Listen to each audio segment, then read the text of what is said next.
Hello, everybody, and welcome to another episode of the Podcast Boys. I am one of your hosts, Connor Nielsen, and joining me is the Comics Kid 2099. How are you doing, Comics Kid? I am doing very well, Connor, and yourself? I am doing pretty spooky, if you ask me. I'm honestly a Ooh, little, usually there's Christmas in July.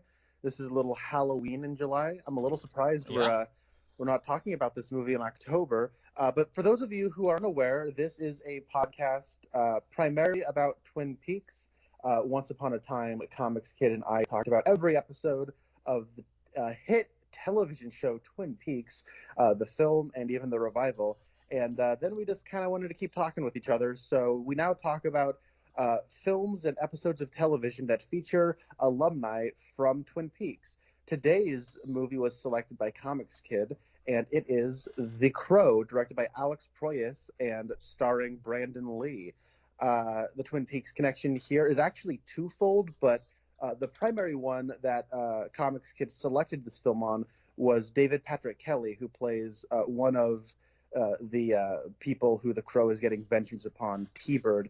But there's also Ernie Hudson as a cop throughout, and if you may or may not remember, he had one scene in the third season of Twin Peaks. Comics Kid, why don't you tell us a little bit about the Crow? Well, our story starts with a police officer played by Ernie Hudson 1 year ago at a crime scene, and then this woman is taken to the hospital, and then there's a little girl there who this woman takes care of the little girl, and then Ernie Hudson's kind of comforting the little girl. Then we jump forward 1 year, and then a character named Eric Draven comes back from the dead, played by Brandon Lee, and then he is going to get vengeance on these 4 or 5 gangsters who, four, I think, who killed him and then raped and killed his girlfriend. And that's mostly the plot of the movie. And so it's, I guess, kind of a typical plot. I feel like the rape revenge genre was pretty huge in lower level movies from the 80s, like in the action genre especially. But I think this movie takes what is a pretty conventional story, and it does what I feel like there's some pretty interesting things with it. And last time we spoke, you said this is another superhero movie you had not seen, and I kind of just forgot that this would really count as a superhero movie, because watching it, I feel like this is stylistically and atmospherically more interesting than a lot of superhero movies, especially from around this time. This, to me, feels like a closer relative to like Blade Runner and The Matrix. Like, I know those are two movies that really aren't similar, but atmosphere, I'm getting a lot of like pre-Neo going in the Matrix, or going out of the Matrix in the Matrix, and like, the city is like a dark and depressing place. Like, this is all like, it feels like it's closer related to movies that are not superhero movies. But I guess I'm getting ahead of myself. Connor, what did you think of this movie? I had a very interesting experience watching The Crow. I'm trying to think about another movie that's similar to this that I can kind of grasp at, and the movie I can probably uh, relate the most to The Crow is actually Mad Max Fury Road. Oh. And I atmospherically and visually they're very, very different. But I think narratively and the approach from the filmmakers are kind of similar, where they're taking a very simple, pretty stock, familiar, this is a formula. You're right, this is a rape revenge movie. The difference is, unlike, I Spit on Your Grave, or that's pretty much infamous one that kind of wrote the rule book on rape revenge. The person who got, raped is not the one getting the revenge. It is, this Eric Draven person who was, murdered and, done wrong. But his girlfriend was the one who, uh, was assaulted and later died in the hospital. And similarly, you have in Mad Max Fury Road, it's a very simple setup to get you to a car chase movie. And in the realm of car chase movies, Mad Max Fury Road has a pretty conventional structure. But what these two films try to do is the directors are trying to use the tools of cinema and movie making and all that to really heighten the tone and the feeling and the mood of what you're watching, to where it's almost like you're watching like this, like I don't know, it's hard to describe because like it's keeping the story simple, but the filmmaking itself is so heightened and impressive that it's supposed to like make it almost feel bigger and more important than the simpleness that is there in the structure. But you wouldn't have that like almost feeling of importance that you feel while you're watching it if the story wasn't so simple. It's almost like taking a fairy tale and making it as and like you know what I'm talking about. Like I don't know. I feel like it's a difficult thing to try to articulate, but that's what this movie's doing, and that's what Mad Max Fury Road is doing. But I think something like Mad Max Fury Road does this a lot more successfully. I do not dislike The Crow. I actually really admire it, and I will probably watch it several times again. Mostly because I'm in the middle of writing a screenplay that is actually very similar to what's going on in this in certain ways, and so for that, like I think like visually, this movie is kind of taking the ball from Batman '89 and just kind of like running with it, and it's kind of impeccable and like kind of amazing how it looks. But I do think like while it looks the part, whenever it opens its mouth, it does feel a little, I don't know, like it doesn't have that same like impact when the people are talking as when the pictures are doing the talking. So I don't know, like I enjoyed it, but I can't call it like a great movie, but I absolutely get why a lot of people love this, particularly when it came out, and why it has a cult following. So like I might be a little like, I don't know, like I don't have a vested interest in this movie, but I like admire it a lot. How do you feel about it? Okay. I like it quite a bit. This is only my third time watching it. I watched it about 10 years ago and really didn't care for it. I don't know if I just wasn't in the mood for it, but then I watched it again 2 or 3 months ago, and it clicked with me. I really liked it then, and then I watched it again today, and I still like it. And I can understand like you saying that like you admire it on a technical level, but like it's hard to explain why it's not clicking with you, because I've had that before with movies and books where I consume something and it's like I get why like everyone will say why I like it. I'm like I agree with you, but there's something about it that's not working for me. So I understand where you're coming from with that. But I think this movie deserves to be spoken about more.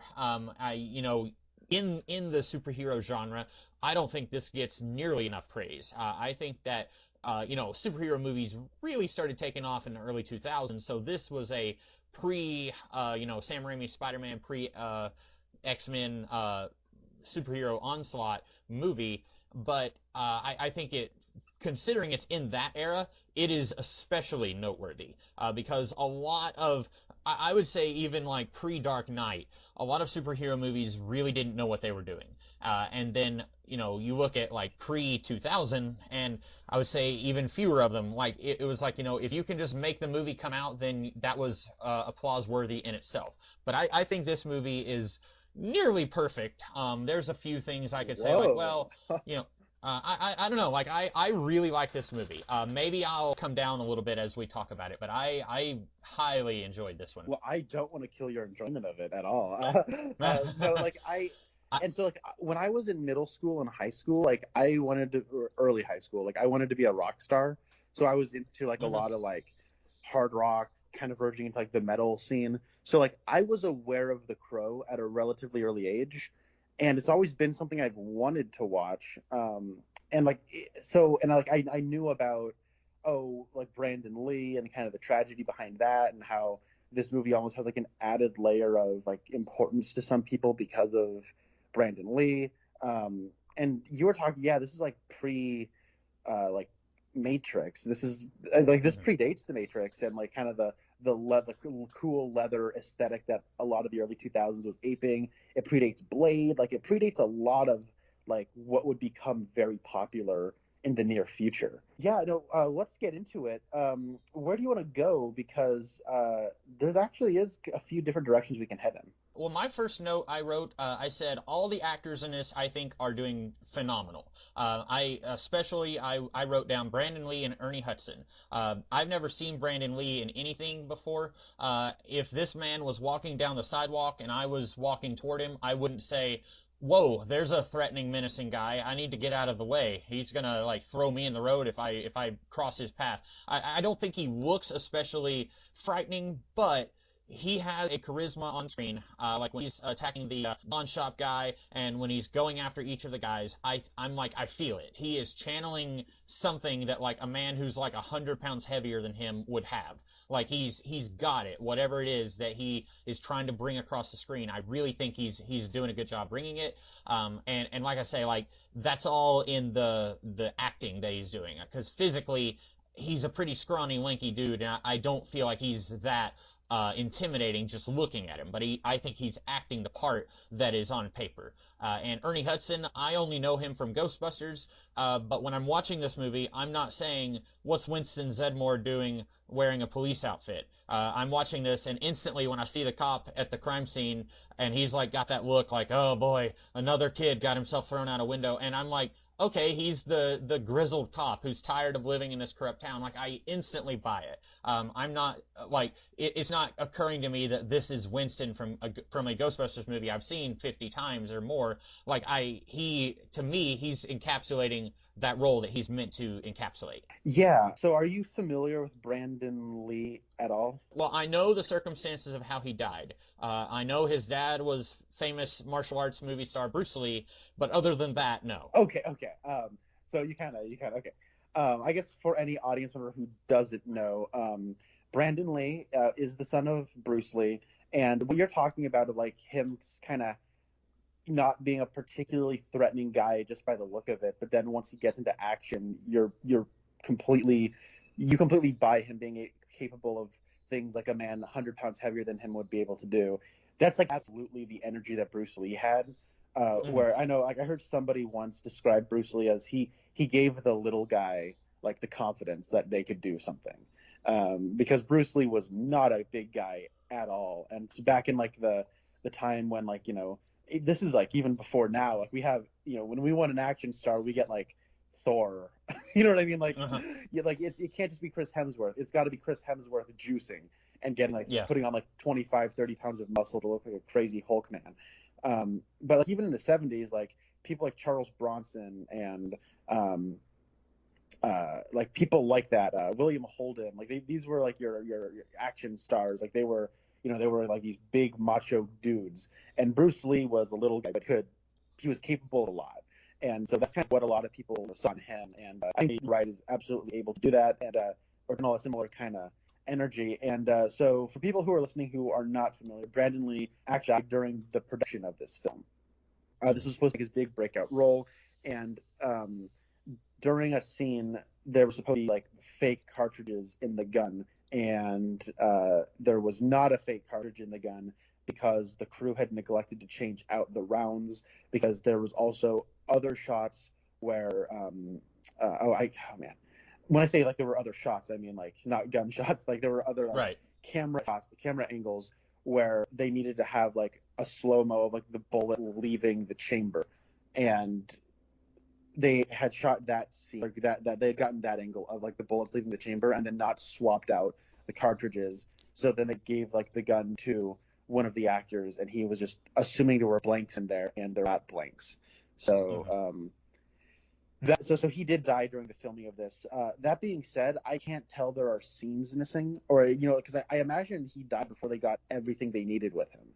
So, correct. I also cannot tell the difference because they did die. He did die during filming, and according to Internet Movie Database, they had a double, and they used CGI to complete the movie. And I will say not.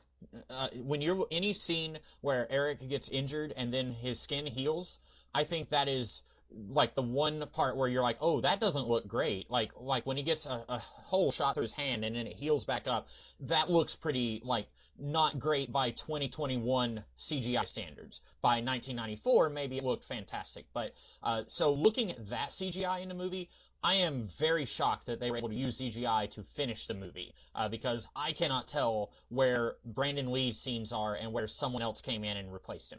Yes, and you were talking Ernie Hudson, and what I like a lot about him, because I agree, like I think he's really good as well. What I like about Ernie Hudson's performance is that he is playing the his archetype is the grizzled cop. But like Ernie Hudson does have this kind of a natural, like, positive, upbeat energy that kind of makes the role unique, I think, where he almost feels like a person whose like natural, inclination is to be like optimistic. So it's not like you're watching like Commissioner Gordon in Batman, where he has a dramatic inner monologue. I imagine the inner monologue of Ernie Hudson is different, and he doesn't talk with like this like low, raspy, like things ain't what they used to be kind of voice, but he does. And so like, I think that kind of positive energy kind of most out is when he's speaking to the little girl character in this, played by Rochelle Davis. And I would say, obviously she's a kid actor in the 90s. She's maybe not the strongest member of the cast, but I think as far as like pre Haley Joel Osment child actors, she does really, really well. So it goes to her. Yes, I am usually not a huge fan of child actors. She didn't stand out to me as like a super great performance. I also wasn't like, great, here's a kid actor, I can't wait for this movie to be over. Like, so I would say that comes pretty close to faint praise from me. I agree with you about the way Ernie Hudson is playing this role. I like, sometimes in this movie it's just the little things where I'm like, hey, I really like that. Like when Ernie Hudson is saying, no, you're doing it wrong on the hot dog, and he's like, look, let me do it, and he's like, you got to do the mustard first, and you give me extra onions, and like that's just a little thing that any other movie would be like, we gotta, like, we're struggling to get the basics right on a superhero, rivalry with the villain. But this movie, it's like, I'm almost as much engaged with the little stuff like that.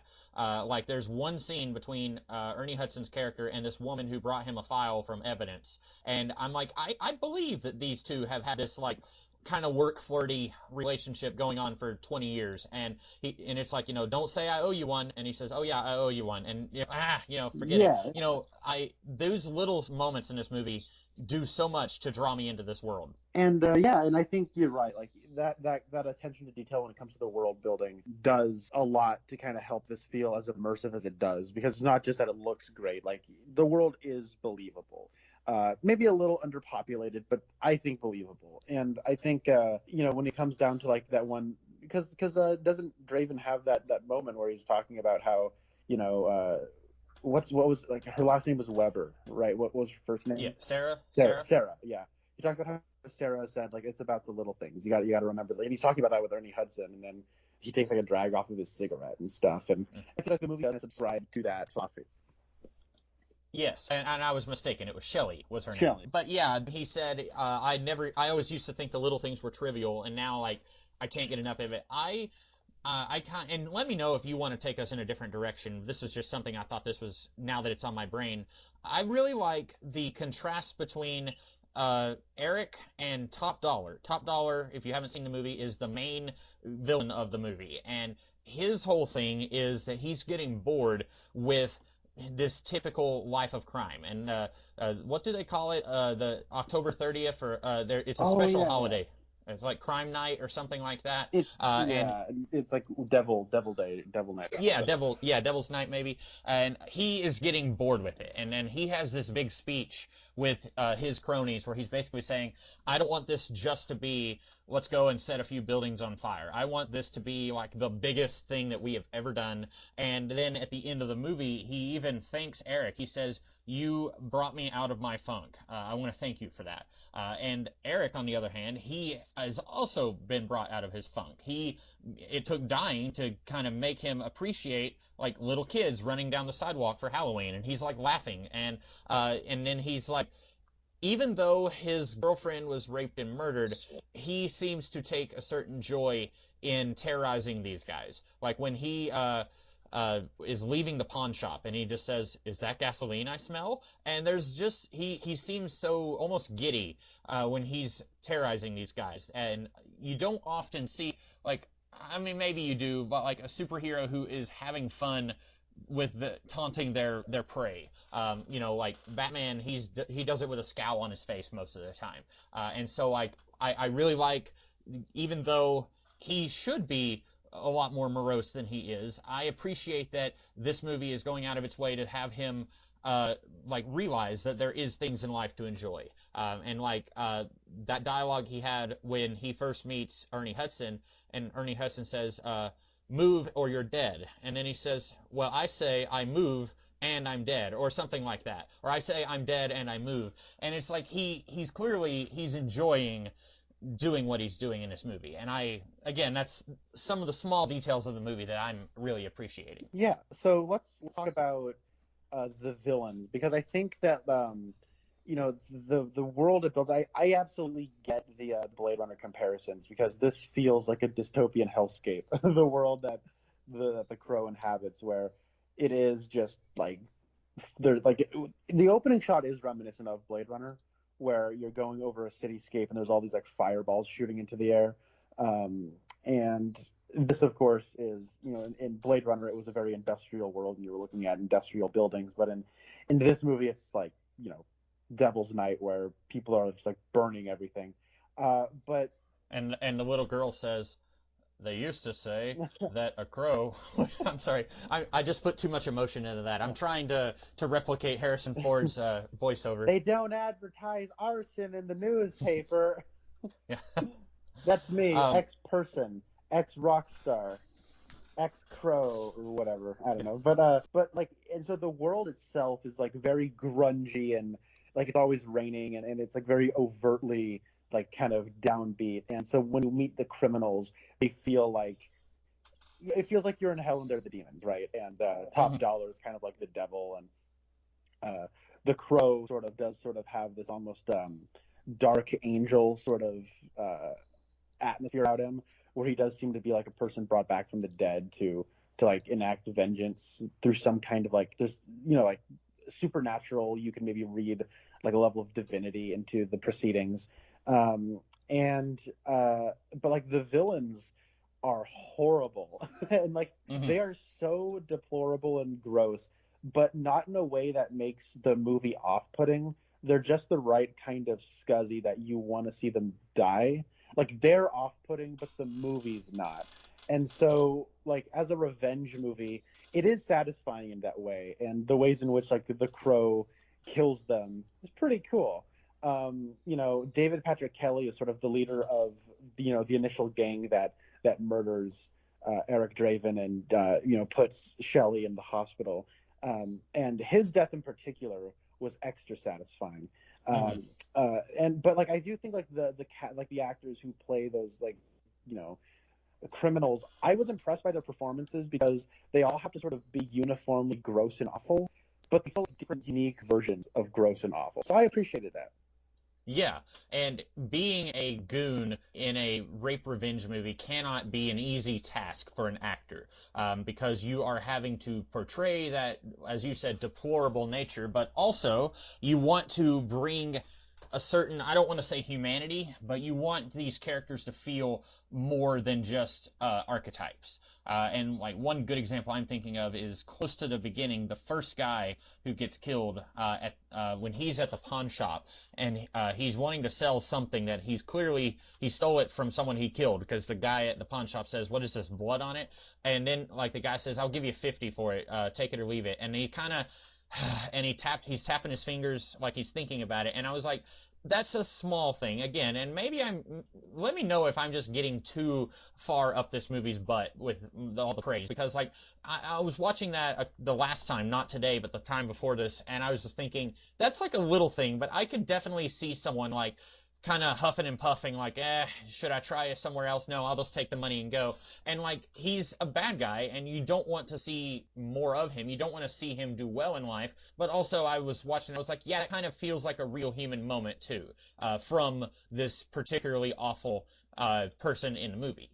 Yeah, he seems more like cautious of his finances than what's his name, like Fun Boy, the guy who's hanging out with Darla, who's the little girl's mom. Yeah. Wait, hold on. Isn't the little girl Sarah? Yeah, the little girl is Sarah. That's what you're thinking, Sarah. Okay. There's Shelley and then there's Sarah. But when someone like Fun Boy, like, he strikes me because he's like, he strikes me as like, because he's a druggie, like he's, shooting up heroin with, or like, some kind of narcotic with Sarah's mom named Darla. And Like, like, oh, I don't think that what was that? What was that guy's name? It was like not Tintin. Is it Skank? Who's the guy who goes to the pawn shop? Tintin. Yeah. Tintin. Okay. So like Tintin, like he doesn't strike me as a druggie. You know what I mean? He strikes me Right. as more of like a hustler and like, a person who's like, a thief who kind of wants money, and like, that's obviously there when he's like considering how much money he can get out of the pawn shop. At some point, and you're right, there is a difference there, even though they're both, horrible criminals. Yeah. Um, I Speaking of David, you mentioned David Patrick Kelly earlier. I kind of wish that he was the last one to die, just so that we could get more of him, because he's the second to last to die. And I He's not in it a lot. Like, I could almost, if I wasn't like perusing Internet Movie Database, a few weeks ago when I watched this, or a couple months ago, and if I hadn't been looking at the cast, I would have recognized Jerry Horn from Twin Peaks here. Like, I think he's disappears into this role, and he doesn't have like as much to do as like the top dollar, and you've also got Tony Todd here. I've never seen any of the Candyman movies, but when I see him, I'm like, oh, it's Tony Todd. I know who that is, even though I've never watched those movies. But with David Patrick Kelly, it's still hard for me to recognize him as like, oh, hey, I know who that is. I've seen him and stuff. But he had one of my favorite lines I actually wrote down. He goes to top dollar after Tintin died, and he said, "One of my crew got himself perished. Someone stuck his blades and all his organs in alphabetical order." And That's an awesome line. there's so many lines in this movie where I'm just like, wow, someone had a lot of fun, like really polishing up the what could have been just an average movie. Like you're right, the cinematography here elevates a pretty simple plot into something really good, in my opinion. But then the dialogue too, I think there's so many good moments. There's one part where Ernie Hudson says, "I thought you were invincible," and he says, "I used to be. I'm not anymore." And just the way the way Brandon Lee delivers that is just kind of like, yeah, it happened. I got shot. What are we gonna do about it? But that line from David Patrick Kelly really made me laugh. I had to pause to actually write that one down. Yeah, so David Patrick Kelly is delightful. I think he might be one of my favorite character actors because whenever he shows up in something, he's always a lot of fun. He's never looked more like Sean Penn than in this movie. I remember when, I was first watching Twin Peaks and his character showed up. I thought it was like a little like mini-me of Sean Penn. But he's great. And like, David Patrick Kelly plays smarmy and gross very well. And yeah, I really liked it. And that line in particular, like I love that the way he phrases that of one of my men went and got himself perished. Like that's great. That's awesome. I like that a lot. It's like the tone and atmosphere and like the style of it, and like all that is like supposed to be elevating the material. And that's like the thing is where like I could see a version of myself watching this and getting swept up by all of the theatricality of it and all that. And like I'd say for the most part, it doesn't quite like Max Fury Road, which for me does sweep me up like that. But there are moments that like give me chills and make me feel like I'm watching the best movie ever while I'm watching it. One of those in particular is the death of David Patrick Kelly. Like I'm watching the car chase and I'm like, okay, this could have been a better car chase. Like I think now you're speaking to somebody who loves himself an awesome car chase. And so I take my car chases very seriously. But like when he does have like after the car chase and like Brandon Lee is like duct taping David Patrick Kelly's head to the seat and like has like the Thunderbird ready to go off the deck, and when he does hit the gas and like you have David Patrick Kelly's car heading towards the body of water while it's cutting between that and him spraying like gasoline on the ground. And when you see David Patrick Kelly's like car explode and like a shower of sparks come down, kind of reminding me of like The Natural, and then it cuts to Eric Draven lighting like the he basically burns a crow in the ground. Like it did make me feel like I was watching something amazing and next level, and like that one of those moments where like the theatricality of the whole thing came alive to me. Yes. And superhero fans will probably recognize the iconography of the character burning their logo with lighter fluid because it showed up again in the Daredevil movie, and then it shows up in The Dark Knight Rises as well. That's right. And I guess maybe in the Punisher, sort of the movie, the Thomas Jane Punisher movie. I don't know if you've seen that. It's not water fluid, but it's a similar situation.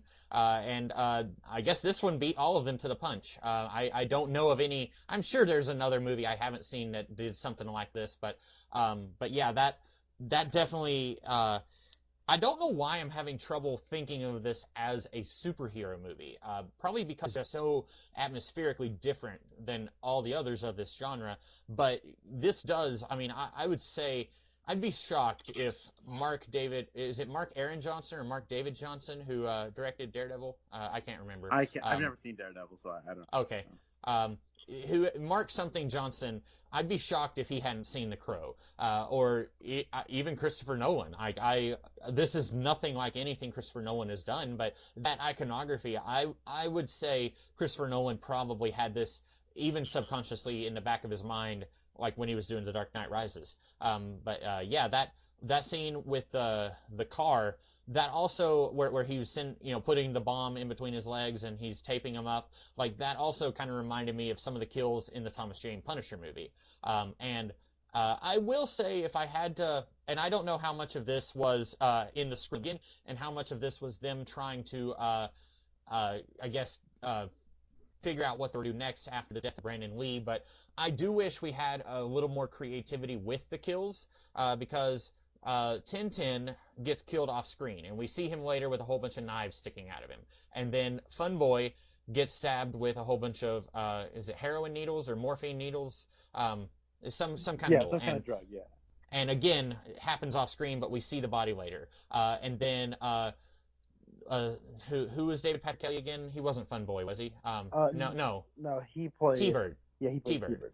T-Bird has what you said, probably the best death in the movie with the car going off the pier as it explodes, and then Skank gets thrown off a building, or thrown out a window, and then Top Dollar gets thrown off a building, and I do wish we had a little bit more, like, thematically, I understand why you would have one person, probably Top Dollar, to get thrown off a building, because Eric also got thrown out a window, but then I do wish we could have had a little bit more, like, because this is an R-rated movie, and so I would have expected let's have a little bit more of let's have some really gruesome creative kills with this movie if you're gonna do that. Yeah, I mean I'm inclined to agree. First thing I want to say, I think this is considered a superhero movie because it's based on a comic book, and that's right. Probably the only reason. To be perfectly honest, like I think it does sort of feel like just a supernatural revenge movie, and it's able to succeed on those terms without having to be like, well, you give it certain, liberties because it's a superhero comic book thing. You don't do that here because it does feel so, like, I don't know, authentic. It doesn't feel like, it feels so fresh and cool. It doesn't feel like it's based on anything. Right. But you're right. And I think maybe the reason in 1994, something like this, you're not going to see The Crow brutalize the villains is because it's like, well, we see the criminals be brutal, and that makes us hate them, and so we don't want to see the hero doing the same thing, because then that makes you like think of him as a one of the criminals. But I think like in 1994, like what a mainstream audience member is willing to accept from a hero is different now than what it was then. So I don't know. I feel like if you remade it, you could have like the hero, especially in like a Netflix show or some kind of HBO show, you can have like the hero behave a little bit more morally ambiguously, and an audience is still willing to go with them. Yeah, and that's a good point, and especially with Eric being kind of taken in by all the small things in life, and almost being just giddy with excitement, it might not work for him to be just brutally killing his enemies on screen. So that's a good point. And it should be said, like this is like, so The Crow is kind of an anti-hero, I think, and the movie, like, I think because of its time, they try to paint him a little bit more like heroic than anti-heroic. But I think on paper he does sort of read as a bit of an anti-hero. Like he's pretty emo, he's kind of edgy, he kills his enemies. This is right. This is in like the middle of the Burton Schumacher Batman films, Mm-hmm.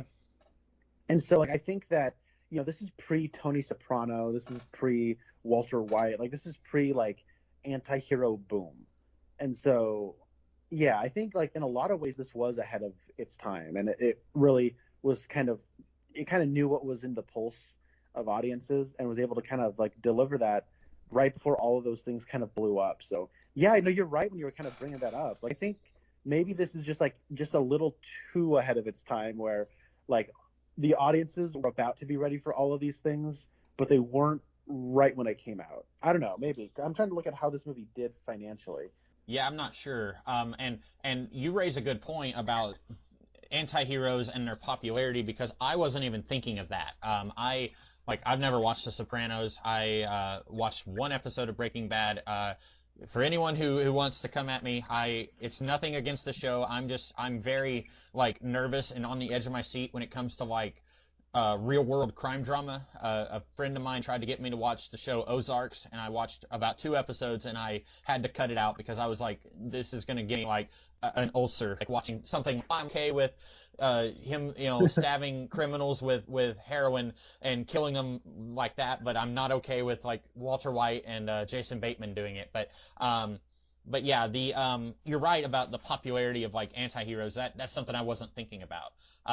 And you had mentioned earlier about how like we weren't sure if people were giving this movie higher praise because Brandon Lee died during the making of it, and same thing kind of happened with The Dark Knight. When it came out, I remember I was driving home from English class in college, my second semester, when I heard on the radio that Heath Ledger had died. And I remember there was kind of whispers on the internet of like, well, is this movie getting the high acclaim that it's getting because everyone knows that Heath Ledger died, or is this a good movie and it just happens that an actor died like shortly after his filming was done? And with The Dark Knight, I don't know if I'll ever know the answer to that, but I feel like for myself, with The Crow, I think that I can safely say I like this movie on its own, because I was like 5 when this movie came out, and I really don't remember a lot of the buzz surrounding this movie. And even now, I'm aware that Brandon Lee died in the making of the movie, but I don't think that really colored my enjoyment of it, because like the first time I watched this movie, I didn't care for it very much. And then the second time I watched it, I think I was just enjoying the movie. And so I think this is kind of a similar situation to like Heath Ledger with The Dark Knight. But for myself, I think I can safely say I'm enjoying this movie.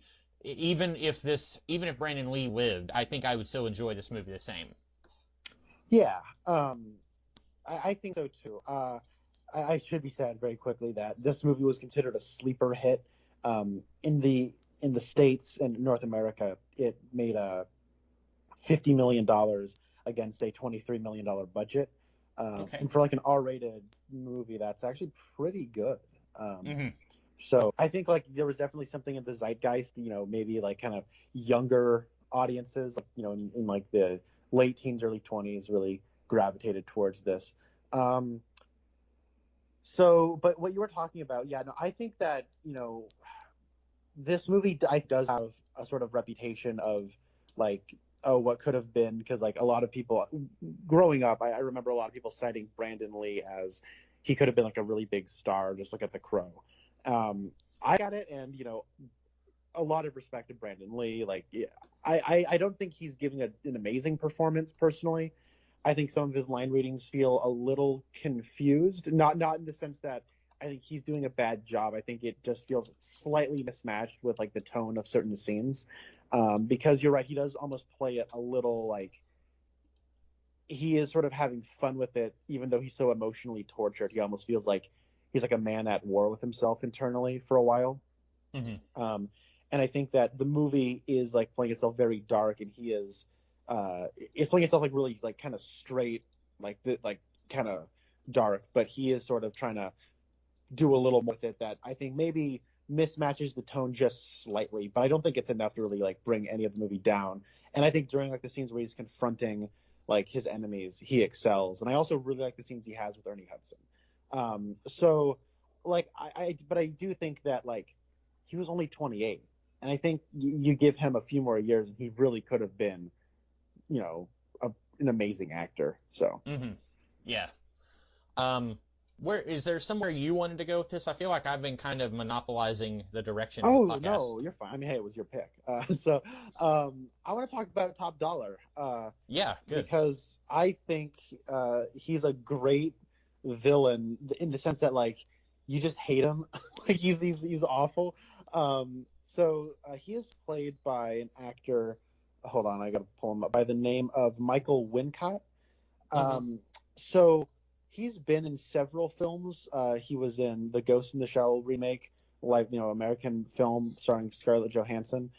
He was in Alien Resurrection, Dead Man, Strange Days.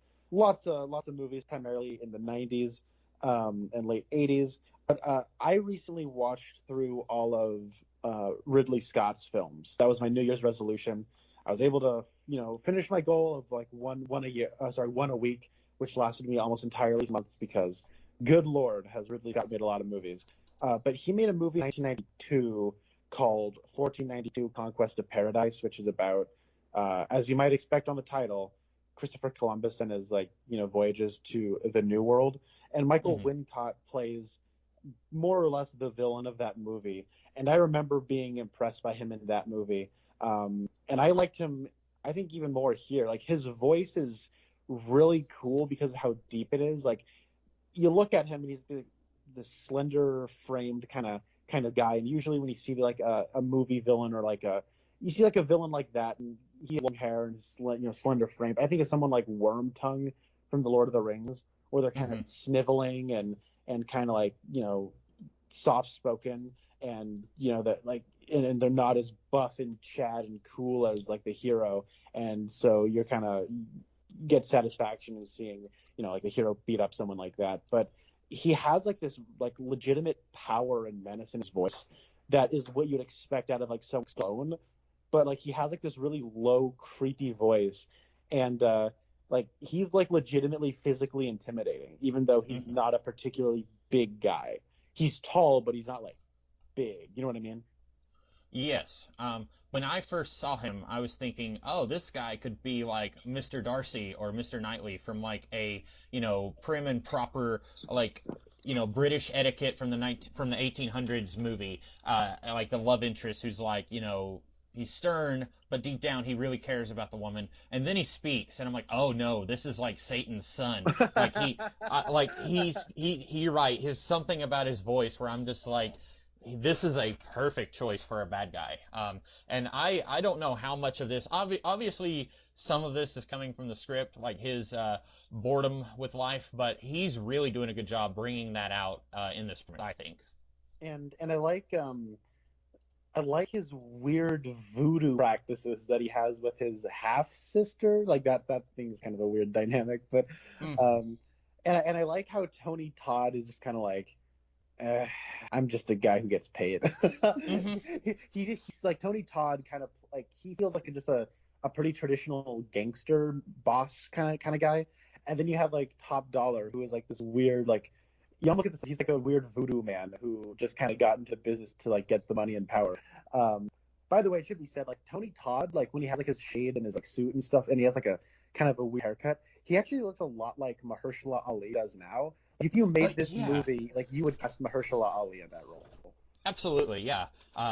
And well, it's funny you say that because I've only ever seen Mahershala Ali in things where he's I don't want to sound mean, but where he's dressed not like that. Like in the 4400, that's the first thing I saw him in, which was almost, wow, this would have been early 2000s, early to mid 2000s. But he's not dressed like Tony Todd in the movie. But I have seen where it's like not necessarily carpet, like walking down the red carpet, but like pictures of Mahershala Ali where he does have the sunglasses and he's dressed a little more to the nines. And I wasn't thinking that, and then you said it, and now I'm like, yeah, now I can't stop thinking about that. Yeah, if you watch the film Alita Battle Angel, he looks very similar to Tony Todd in this movie. And honestly, like, I wouldn't be surprised if Robert Rodriguez kind of was taking cues from this movie. You were talking earlier about, like, you don't know if Christopher Nolan has seen this, or you don't know if, like, Mark Steven Johnson has seen this, or, all that. I assure you, if people are making movies today, they've probably seen this movie and love it. That would be my hunch. You know what I'm saying? Like I think like this feels to me like this is, I don't know. I'm pretty sure this is to a lot of people what something like The People Under the Stairs is to me. Where I think something like The People Under the Stairs, it's kind of a B movie that is an A movie in my heart. Like it is like The People Under the Stairs is a top 25 film for me. But I recognize that it's just kind of a goofy horror film of the week. That's kind of what its purpose was back in the 90s. But like I saw something in that is, you know, more than that. Like I think it transcends its a box that it was meant to fill.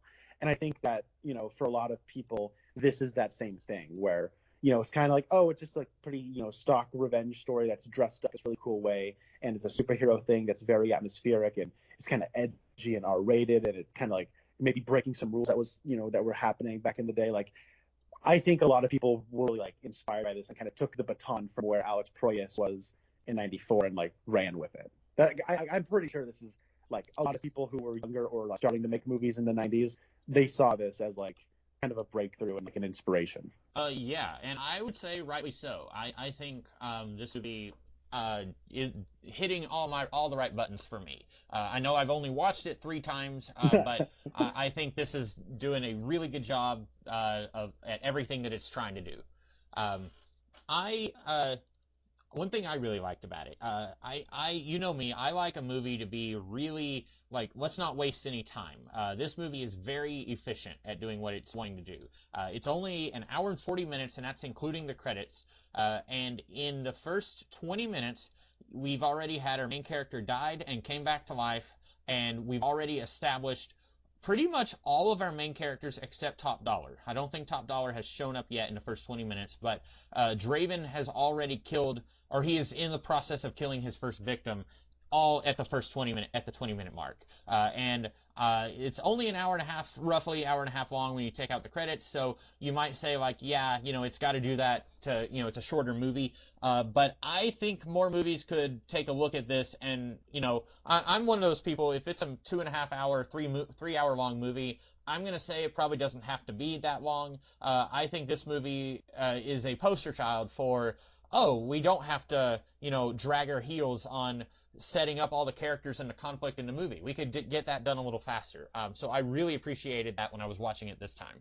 Yeah, and what you're talking about is like it's very efficiently structured. Like with credits, it's only 100 minutes. Like that's kind of what I was like meaning when like I was talking about. You know, for like I think The People Under the Stairs is a film that transcends the box it was meant to fill. I'm sure this was approved of and funded just as a make a cool, edgy action movie that stars the son of a famous person and just get it out to theater so he can make a profit. And then like everyone involved was like, what if we like went extra and made the coolest version of this we can? and like that sort of is where like so it's birthed out of just make an efficient 100-minute revenge movie. And I think that's kind of like the efficient structure of it. It does, you know, like because a lot of the time you give like a filmmaker and you know like you make the movie you want to make, they're gonna make their 2.5 hour, 3 hour long movies. That seems to be like, you know, what they do.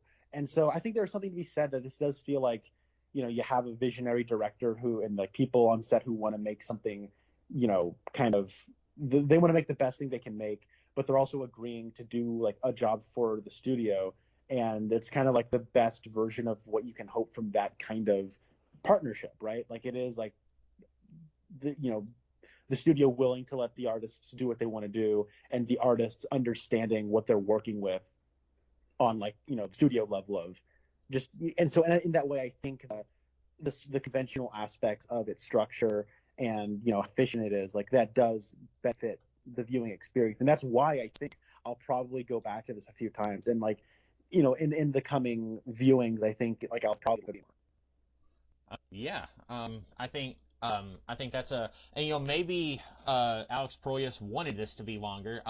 That's another thing where I'm not sure what was planned and then what they had to scrape whenever like, oh no, we can't do this because Brandon Lee died. But considering they had a tragedy that they were working around, I think this movie really holds up for what all it's able to do. And you know, if he was wanting to make a longer movie. I don't know, because you're right. I would say a lot of auteurs and visionaries, they would say, like, I'm really important. I should be able to make a 5-hour movie, and everyone should just be on their hands and knees begging me that they can watch it. And like, I would say, yeah, I've got more important things to do than spend the whole day watching a movie. And so like with something like this, if he was, and again, this is a whole lot of speculation on my part, but like if he was wanting to make something longer, but then the studio said no, I would say he did a really good job of meeting their demands, but then also making things really cool, like you said. Like he's able to work in a very small amount of time, but he's able to really make this film come alive in the limits that were set before him, presumably. And yeah, this was his second film, so I don't think he had the power to make something that was like a big epic. Like he was probably like, oh, I made an independent movie, now I got like a studio gig, like I can make a movie now. And so yeah, and then his film after this was Dark City, which I have not seen, but I know it has a lot of people who love it. So that's another one I really like. I've only seen it once, but that also has what's his name from 24? Kiefer Sutherland. Yes, Kiefer Sutherland is in that. So that's another potential pick for. I have that on my list. I'll go ahead and admit that I have that on my list. Ooh, so cool. That's one that that one you could almost watch this and that as a double feature. What was his first movie, if you don't mind me asking? It's some movie called Spirits of the Air, Gremlins of the Clouds, from 1988. It almost sounds like a World War One movie. Like Gremlins of the Clouds makes it sound like a fighter pilot type thing. But I'm now that I've watched this again and I've decided I like this as much as I do, and I remember really liking Dark City. I kind of just want to seek out all the movies that Alex Proyas has done and see what is his style. Like, is he doing this kind of thing in all his other movies, or is he more mutable and he's able to like his third or fourth movie might not look anything like this? Yeah, I don't know, because Sylvie Dark's fourth film is something called Garage Days. Then he only made 3 other movies afterwards, and maybe it's best to remember him as a 90s filmmaker, because he made the iRobot movie starring Will Smith, which I remember watching as a kid, but I don't remember anything about the movie. He made the Nicolas Cage film Knowing in 2009, and then he made what I called the worst film of 2016, Gods of Egypt. So, oh no! Yeah, that's right. He did make that. I haven't seen that one. I've only seen trailers, and I still have convinced myself that that's like a Saturday Night Live joke that was given like a lot more budget than like. I haven't watched that movie, and I'm almost thinking like that can't be a real movie. But yeah, that maybe you're right. Maybe watching his earlier movies might be a better bet for me. Yeah, maybe, yeah, because I remember when Gods of Egypt came out, he like got all angry at critics, calling them vultures and whatnot. And then a bunch of critics were like, Alex, you just kind of self-owned yourself there, because vultures only eat things that are dead. So, that's nice. Yeah. I don't know, man. God of Egypt was like, I saw 180 films in 2016. I will never do that again. And I think 2016 was a particularly bad year for films. And I thought that was the worst one. I think that says something about its quality. So, but yeah, you're talking like, I'm really happy you like this movie as much as you did. While I was watching it, I wasn't sure, because I could see you kind of going either way. Like, it makes sense to me that the first time you watched this, you didn't really like it, but over time, your estimation has of this movie has gone up. But that doesn't usually happen with me. Usually, if I dislike something, I'm almost always going to dislike it. Or if I like something like when I was 12, I would watch it again in my 20s or 30s and be like, what was I thinking? But very rarely do I dislike something and then come to like it more over time. And I'm largely the same way. And I think that probably just comes from like you're a fully formed person now, so like you know what you like and whatnot. But I think like something similar has actually happened with another movie I watched recently. I watched a movie called Nashville on the 4th of July, and the first half of that movie was like, I wanted to kind of turn it off because it was so loud and everybody was just constantly talking. I was like, what am I watching right now? But then in the second half, I started to get it more, and by the end of it, I was kind of in love with it. But I'm like, I I kind of want to rewatch this 2 hour and 40-minute long movie. But man, the beginning of this movie, I'm like remembering it, and like I understand why it's like that, but I kind of don't want to go through it again. Yeah, no, I think I will definitely give this another watch. I didn't obviously dislike this movie, and while you've been praising it, I've been agreeing with you because I see all the things. I guess like while I was watching it, it wasn't like like when you watch a movie that you love, it almost like just like breaks through a certain part of you and just kind of grabs a hold of you, and you're just kind of in the movie's hand and you're just like so into it. It didn't quite reach through to me. You know what I'm saying? And so it's like I can definitely see all the things you're saying, but that's not to say like later I won't have that same feeling, because I mean last year I got that same feeling when I was watching Blue Velvet. Like I've always, liked Blue Velvet, but for whatever reason, one day I just thought I'm just gonna watch Blue Velvet, and now it's my second favorite David Lynch movie. Like I was like, oh my god, this might even be my favorite Lynch movie. Like this is awesome. Like I'm seeing things in it and I'm feeling things towards it that I've never felt before. And so I don't know, maybe I'll have another thing like that with The Crow, because this is absolutely my kind of movie. So yeah. And I will say I have been the wet blanket before, and I've been in your position where you love something, and I'm like, oh no, I don't want to speak my mind, but I want you to. If there's something you feel like you want to say, go ahead, because most of the rest of my notes are kind of the negatives that I have about the movie. So see, that's just the thing. Like, I don't really have very strong negatives. A lot of it is just like, as of right now, while I'm watching it, the execution is just not as like amazing as I think it can be, like in order to like reach like a Mad Max Fury Road level, where it's like there are parts of it that are awesome, like when Eric Draven is like looking out the broken window and like the camera is like zooming out as you're seeing all the buildings around him. That's awesome. Like that's like cinematography, the music is cool, the atmosphere that it has built throughout the whole scene, like that is you look at it and it feels iconic. Like similarly, like there's a part where Sarah goes to like their old apartment, which after a whole year has still not been renovated. It should be. But then like she goes there and then she can't find Eric, and then he all of a sudden he shows up, and like he shows up because like his shadow appears on the wall and the camera zips around and he's now standing in the window. Like that was cool. Like that, like, cause like, and it's not just cool because it's a cool image. Like the way that scene plays out, like you think you're watching a certain kind of scene where she's gonna go there, he's not gonna be there, and then she'll show up later, and then he'll show up. You're kind of expecting this sort of familiar, like kind of, your mind kind of like sees the road ahead of you of like, oh, this is what it's gonna be like. But then it kind of subverts that a little bit, and he's already shows up, and I don't know, like it's a familiar scene, but it's dressed up in a way that feels kind of mythic and iconic and cool and stuff. And like, so I like those parts. There are other parts that are trying to be like that I don't think work as successfully. And they're not bad. They're just not as successful in order to make me feel like I'm watching something that is sweeping me off my feet. You know what I'm saying? So it's like one of those things where it's like, it's hard for me to call that a con, or like, something to kind of mark against the movie. So I don't know, like that's why I feel like I'm kind of in a weird spot where I highly admire it, but I don't know how much I like am into it. Yeah, that makes sense. Like I said, pretty much everything else I have is more, I won't even say negatives necessarily, because a lot of what I have been praising and hyping is atmosphere and is like minor character quirks and small like snippets of dialogue.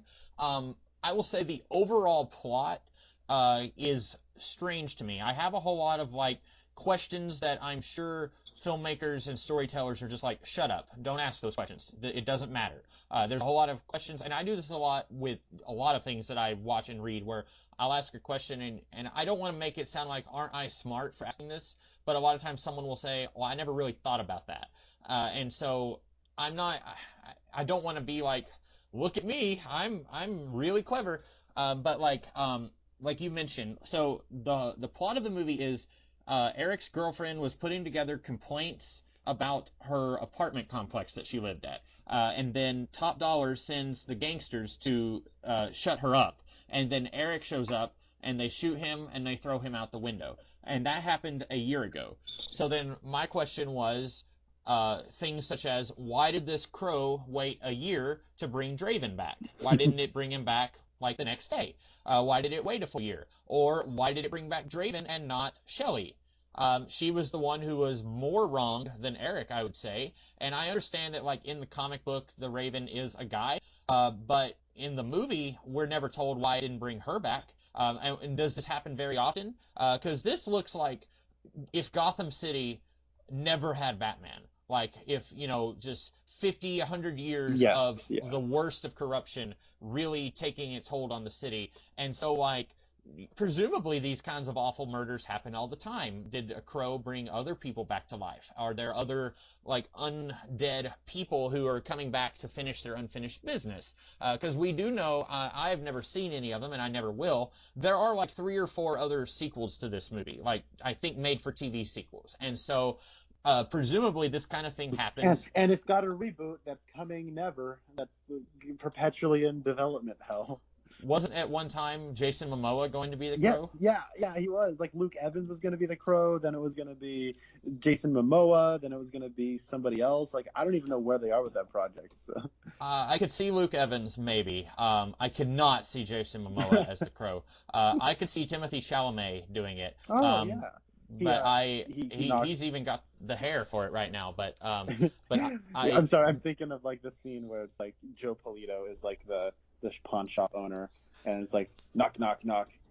Who is that? Is that a customer? Yeah. And he, like, stomps on it, and he's like, once upon a midnight dreary, why ponder the weak and weary, and I am weary, aren't I? And I'm rapping at your door. I was just pulled into that world. I was like, oh no, get me out of here. It sounded great though.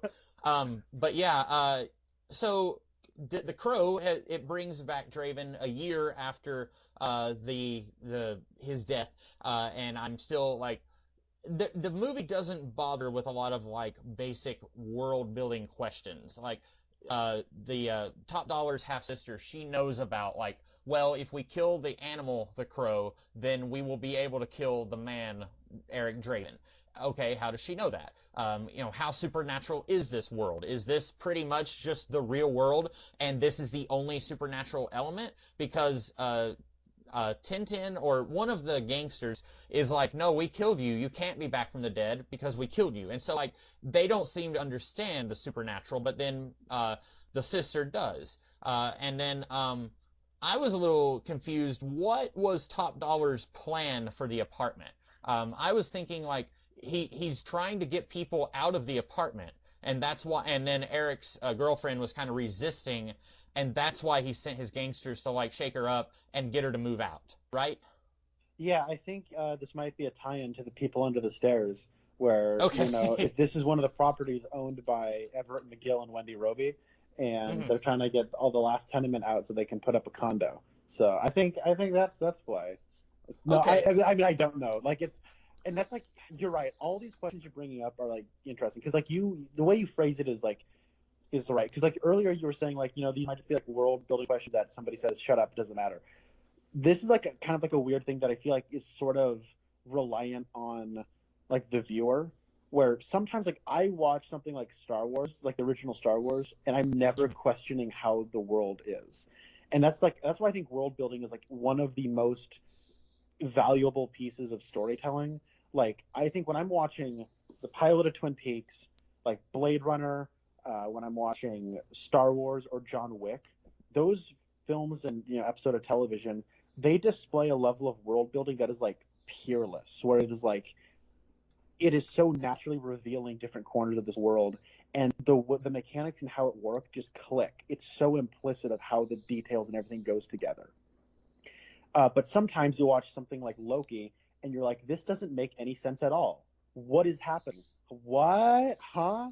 And then, like, that's my experience anyways. But then, like, you're right. Sometimes you'll get something like what you're talking about with, like, The Crow, where, like, there are just some details you question why it is that way. And maybe for somebody else, they look at it as, like, what I was talking about with, like, Star Wars or John Wick, where everything just so implicitly makes sense to them that they that it kind of annoys them that somebody would ask questions about it because they don't understand where you're coming from. Mm-hmm. Yeah, and if you're really enjoying the movie, then you're not gonna care about those things. And I really did enjoy this movie, but also I approach movies as an aspiring writer. And so as a writer, if I'm looking at my own story, I want to make sure that I have all my bases covered, and I don't want to leave pretty basic. Like, I would even say some of this comes down to character motivations, where Top Dollar wants his guys to kill Shelley because he's evil. And to me, because he's evil is the most boring answer to why did a character do this that you could possibly provide. I would want there to be some motivation there. Yeah. And so go ahead. Oh, and I think the reason you're saying that is because we have scenes with Top Dollar and his sister and Tony Todd without the Crow there. If this was entirely from the perspective of the Crow, we wouldn't need to know that motivation. Yeah. And I like those scenes with Tony Todd and the bad guys. Yeah. But like you're right, because we're getting an eye into what they're doing. That was no pun intended because he cuts out someone's eye. I love that part, by the way, when he like takes like the somewhat burnt eye and throws it at Joe Polito. That part was great. Yeah. The only thing I know Joe Polito from is The Rocketeer, and I don't know if you've seen that, but that's another mid-90s superhero movie, almost the exact opposite of this movie. Like, I could not think of another movie that's more opposite to this, but I also really love The Rocketeer, and that's one, if you haven't seen that, I don't think there are any Twin Peaks connections, but I think that's a really good movie. I'm just going to throw that out. I really want to watch that movie because I am in love with that, like, I think it's called diesel punk or like deco punk or whatever, that style of like retrofuturism. That is my kind of thing, and I've always wanted to see it. I hear it's great. It's John Polito, by the way. I messed up. It's John Polito, not Joe Polito. Oh, okay. But I really want to see that. And I recently saw on Facebook you had answered a question posed by like the Internet Movie Database page where they asked what the best superhero movie is, and you said it was The Rocketeer. And that made me really want to watch The Rocketeer. So, hopefully I haven't gotten your hopes up too high. Well, if you wouldn't have, then Mike Stacklasa from Red Letter Media would have already. Yep. Yeah. He says there are two perfect movies, and they are Ghostbusters and The Rocketeer. So. Yeah. But so I assumed what you said about people under the stairs, that there was like a real estate scheme going on, and that Top Dollar wanted to do something with this property, and he has to get these the little people, he has to get them out of here, and then this girl Shelley is getting in the way, and all of that makes sense. But then the apartment is still, like you said, it's still standing a year later, and there's still police tape surrounding the apartment a year later. And if Top Dollar was just, I could even buy Top Dollar saying like, I don't care about that building, but this person tried to fight me, and so I have to put them in their place. I have to show them that I own this city, and so that's why I sent my men to shut her up. Even that, I would have been like, yeah, okay, I can buy that. But we don't get that either. And like, just from a like, real world, air quotes, real world perspective, I was thinking like, okay, if Eric is dead and Shelley's dead, someone would have moved back into this place by now if Top Dollar wasn't doing anything with this building. But those are things where I'm just like, I'm like at 99% saying that this is like one of the best movies I've ever seen. And then my aspiring to be an aspiring writer brain is like, oh, hold on a second. There's a few things there that I'd like to talk about. But, like you said, those are things probably a lot of people don't care about.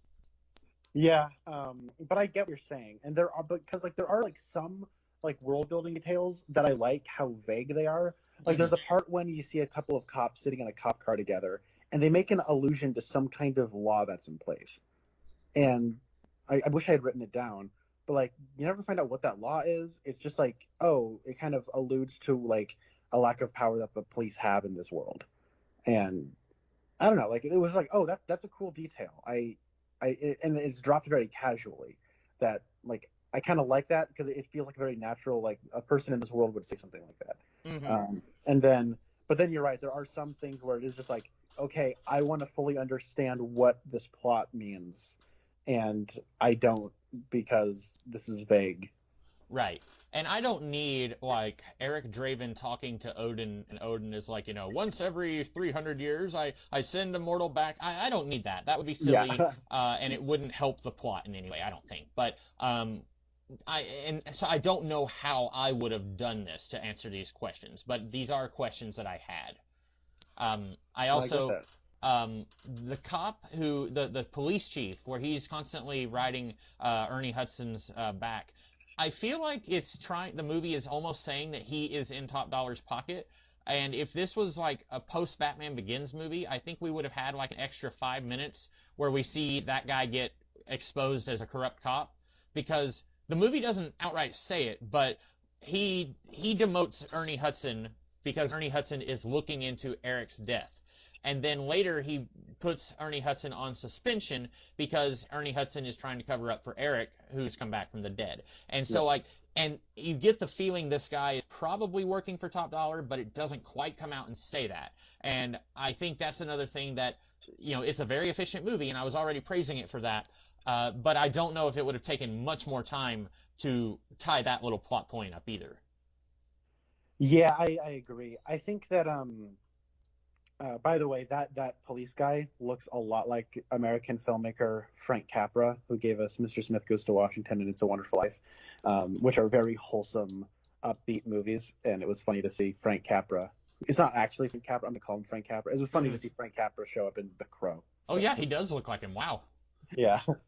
I've never seen this guy before. I've seen Mr. Smith Goes to Washington, but yeah, he looks a lot like that guy. Wow. That made me giggle. Well, do you have any other notes you had, or?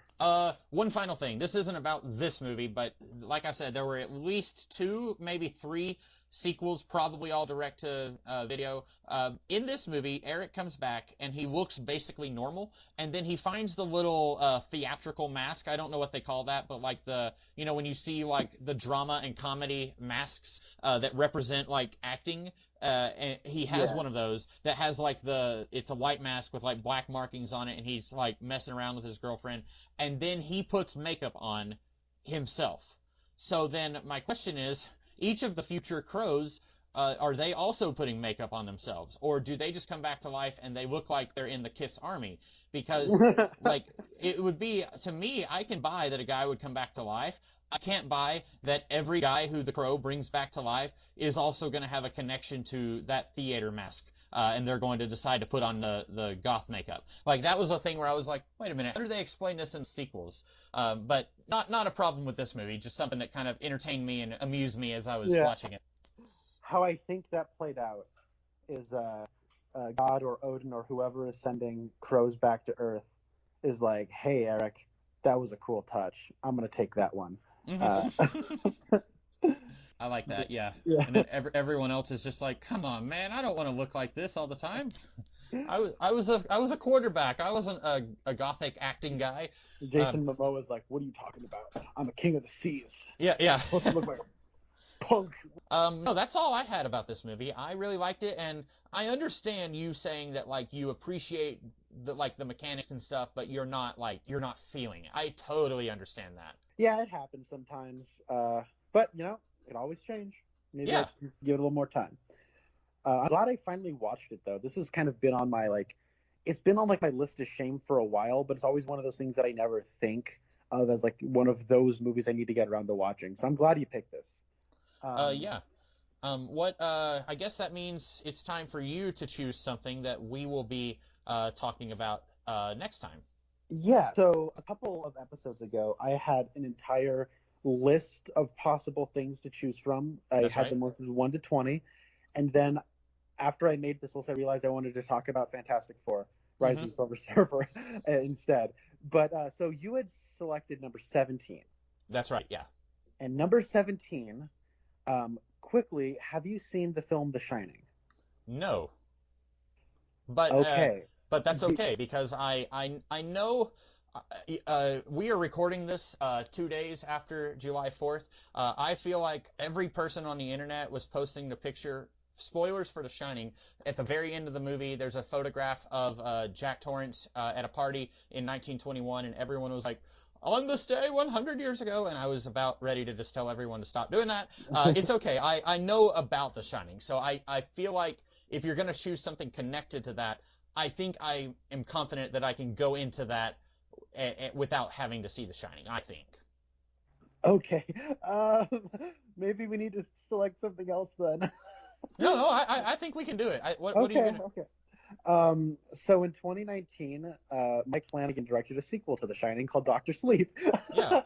um, and it has Carl Strinken, whoever plays the Giant, aka the Fireman, Oh in the yeah. Twin Peaks franchise. He plays the role of Grandpa Fleck in Doctor Sleep, who is one of the antagonists. So there was a theatrical version, 2.5 hours long, and there was a director's cut that is 3 hours long. I'm going to watch the director's cut because I've not seen all of it, and I have seen the theatrical version. You don't need to watch the director's cut. I'll do that.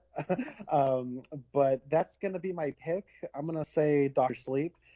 If you can, I would highly recommend watching the Stanley Kubrick film adaptation first. But if you can't, I understand. Okay. But that's because have you read The Shining? No, but it's one of those movies that I've absorbed so much of it from osmosis. There may be a lot of like really amazing filmmaking stuff in The Shining that I would have to see for myself to appreciate, but you know me, a lot of times I'm not paying as much attention to the high quality filmmaking as I am like here's the story that this movie is telling. Mm-hmm. And as far as the story goes, I feel like I know pretty much everything about the movie. But Yeah. I Well, and it should be said, my brother Spencer is actually not a that really he just whenever he watches The Shining, he just kind of shrugs his shoulders and says, "Who cares?" Mhm. Because that for him is like the movie that like he knew everything about before he finally watched it, and just watching it was like a formality. And so it's like he gets nothing out of it because everybody talked his ear off about The Shining before he actually saw it. So So it was like Monty Python and the Holy Grail for me. I guess so, yeah. I will do my due diligence and I will watch The Shining and then I will watch the director's cut of Doctor Sleep. Okay, well, both of them are on an online film Yes. library. Okay, well, I have read The Shining, so I think I can give you a little. This is one that's going to require a little bit of backstory. So if anyone listening does not like the sound of my voice, you might want to skip the next one because I'm going to have to explain some stuff to you because there's a lot going on in the Doctor Sleep movie that's happening kind of behind the scenes that that ends up on screen that kind of requires maybe a little bit of explanation. So anyway, you said you have read The Shining. Have you read the book Doctor Sleep? I have not read Doctor Sleep. Okay.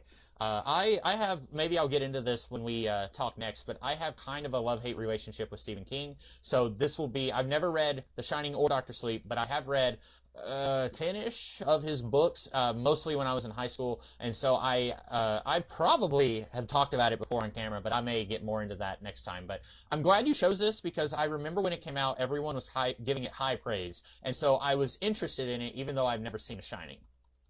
I thought for a moment you were going to say, I've not read The Shining, but I have read Doctor Sleep. Oh. So we would have this very funny kind of. But yeah, no, I think talking Stephen King will be very fun, especially considering your history with it, with him. So yeah, that's going to be our next discussion, Doctor Sleep. Cool. Yeah. In that case, we're done with The Crow. So I am the Comics Kid 2099. And I am Connor Nielsen. And we will see you guys in the future. In the meantime, have a good one. My dog barked. That was the perfect cutoff for that podcast.